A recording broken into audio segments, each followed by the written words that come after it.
Hello everyone, আসসালামু আলাইকুম। কি অবস্থা সবার? Hope you all are doing fine. Welcome back to my channel Humaira and Sadia. New একটি ব্লগ দেখার জন্য সবাইকে ওয়েলকাম।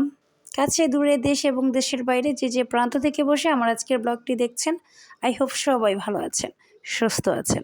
আমরাও আপনাদের দোয়া এবং ভালোবাসায় ভালো আছি, সুস্থ আছি। তো আজকে চলে গেছিলাম মেলায়। আজকে কোনো রিজেন্টে ছিল না মেলায় যাওয়ার, তারপরেও গেলাম, একটু হেঁটে আসলাম, ঘুরে আসলাম। মেয়েকেও একটু দেখাই আনলাম। এটা হচ্ছে কালকের ব্লগ ছিল, আজকের না। আমি আজকে হচ্ছে যে ডায়েটের করতেছি, ডায়েট চলতেছে। ইদানিং আমার এখন বাসায় ভালো মন্দ রান্না সব সময় হচ্ছে, সব সময় বলতে গেলে চলে। আর মেহমান তো একটার পর একটা আছেই। মেহমান না থাকলেও আমাদের বাসায় এরকম রান্নাবান্নার আয়োজন থাকে। আর যেহেতু কালকে শুক্রবার ছিল, শুক্রবারে তো স্পেশাল ডে, সবাই যে ওইভাবে রান্নাবান্নার আয়োজন করে। তো আমাদের সেম হয়েছে, অনেক কিছুই রান্নাবান্না করেছে। আর আজকে আমি এখানে গিয়েছি, এটা হচ্ছে যে আমাদের বিজয় সিংড়িগি। এটা ওটা একদিন শেয়ার করবো ইনশাআল্লাহ। এখানে যে ছোট ছোট স্টল করে রেখেছে, এখন হরেক রকমের জিনিসও বিক্রি করে, কসমেটিক্সের হয়েছে, তো দেখাবো ইনশাআল্লাহ। আর এখানে যে রান্নাবান্নার আয়োজন, আজ যেহেতু শুক্রবার, তো অনেক কিছুই রান্নাবান্না করেছে, আম্মু করে। আর অ্যাকচুয়ালি এখন আমি রান্না ওরকম করি না, আর কেন জানি আমার এখন রান্না করতে ভালো লাগে না, ইচ্ছে করে না। আর আমার রান্না ওরকম মজাও না, আমি পারিও না, যতটুকু পারি মন চাইলেই করি। তারপরে আজকে মধ্যরাতে আমার যা খেতে ইচ্ছে করেছে, সেটা আপনারা শুনলে অবাক হয়ে যাবেন বা দেখলে অবাক হয়ে যাবেন। তো দেখতে থাকুন সইয়া। আজকে দেখতে দেখতে আমার ভিডিওটির কোনো অংশ কোনো জায়গায় যদি ভালো লেগে যায়, আমার চ্যানেলটা ভিজিট করবেন, লাইক করতে একদমই ভুলবেন না, কমেন্ট তো অবশ্যই করবেন, যেহেতু মতামত জানাতে হবে আমার ভিডিওটি কেমন লেগেছে। তো এখানে আমার মিয়াও মাশাআল্লাহ বলবেন সবাই, দুষ্টুটাকে একটু সাজিয়েছিলাম। তো এখানে আমরা মিনি সিঙ্গারা সমোসা খাচ্ছিলাম সন্ধ্যায়, ওটা আম্মু বাইরে গিয়েছিল তখন নিয়ে আসছে। আমার আম্মু এরকমই, একটা না একটা কিছু নিয়ে আসবে আমাদের বাসায়। আমি আমার আম্মুর জন্যই পারতেছি না ডায়েটে, তারপর আজকে একদম জোর জবরদস্তি করে আজকে থেকে আবার নেমে পড়েছি, যেহেতু এক্সারসাইজ করতেছি, বাট তারপরেও আমার ডায়েটটা যেন একটু এদিক সেদিক হয়ে গেলে আমার কেমন জানি লাগে। আর একটু এক্সারসাইজ করতে প্রবলেমও হয়, যেহেতু এগুলো বাইরের এই খাবারগুলো আমাদের অ্যাসিডিটির প্রবলেম হয়, যে কোনো দুর্বলতা কাজ করে। যেহেতু আমরা হেলদি খাবার সবসময় খাওয়ার চেষ্টা করি, আর এগুলো তো আনহেলদি খাবার, এগুলো খেলে তো শরীরের 12টা বেজে যায়, ওটা তো সবাই জানে। আর এই যে মধ্যরাতে কী খেতে ইচ্ছে করতেছে, সেটাই নিয়ে চলে আসছি আজকের রেসিপি।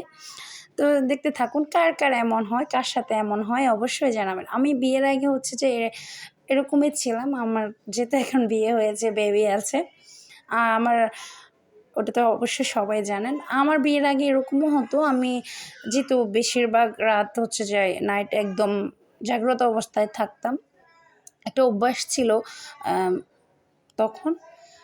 এখন অবশ্য ঘুম না গেলেও পারি না, আমার মাঝে মাঝে একটু ঘুমেরও ডিস্টার্ব হয়, এটা স্বাভাবিক। এখন ঘুমাইতে হয়, এখন না ঘুমাইলে আমার হয় না, একটা 10টার মধ্যে বা 11টার মধ্যে আমার ঘুমাইতেই হবে। আর যদি কখনো এদিক সেদিক হয়ে যায়, ওটা হয়ে যায়। আর বৃহস্পতিবার আমি একটু বেশি টাইমলি যে জাগ্রত থাকি। তারপরও শুক্রবারে যেহেতু আমি ঘুম থেকে একটু লেট করে উঠবো, এটা মাথায় রেখে একটু সময় নিই। আর যেহেতু প্রবাসীর জন্য থাকতে হয় মাঝে মাঝে, যাই হোক, এই যে আমি বানিয়ে বললাম, আমাদের যে ফেনিয়ানদের বিখ্যাত একটা পিঠা, খোলা জালি পিঠা।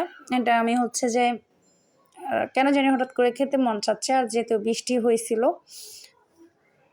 আমি সবাইকে বলতেছি এটা কালকের ব্লগ ছিল, তো এটা যে বৃষ্টি কম হয়েছে, বৃষ্টি বেশি ছিল না, বাতাস অনেক ছিল। গরম পড়তেছে, যে আজকে অনেক গরম পড়তেছে। তো যে শর্টকাট আমি যেভাবে পেরেছি ওভাবে করে আপনাদের সাথে দেখাচ্ছি। এখানে হয়তো বা সবার মতো সুন্দর হয় নাই, আমি বলেছি আমি পারি না, অনেক কিছুই পারি না, আস্তে আস্তে শিখতেছি। আর যেহেতু আমি এখন আম্মুর কাছে থাকি, এই জন্য আমার কোনো প্রবলেম হয় না, আমার আম্মুই আমাকে করে খাওয়ায়। আর আমি যদি একা থাকি তাহলে যে আমার এই খাবারগুলো একদমই খাওয়া হয় না।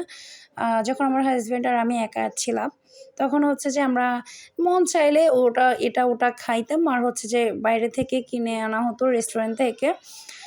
ওরকম বাসায় বানানো হতো না। ডায়েটটা বেশি আমি ফলো করতে পারতাম, যেহেতু ও জিম করে আমিও জিম করি।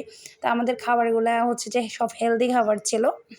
তো আমরা এইসব বাজে খাবারগুলো একটু কম খেয়েছি, বলতে গেলে একদমই চলে নাই। ও একদম পছন্দ করতো না, আর এখনও করে না।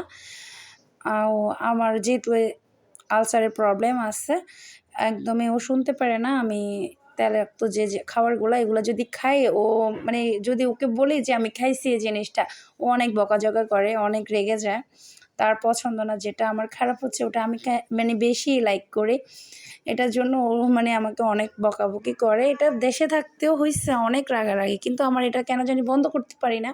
খুব চেষ্টা করি, ডায়েট করে আমি অনেক করি, তারপরেও পারি না। আমার এটা খেতে হবে মাঝে মাঝে। এত মানে মানে এটার খাওয়ার একটা থাকে, আগ্রহ থাকে, উঠে যায়।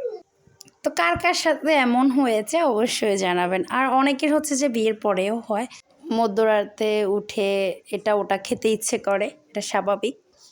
সো ইয়া, আজকের মতো এখানেই বিদায় নিচ্ছি। আল্লাহ হাফেজ।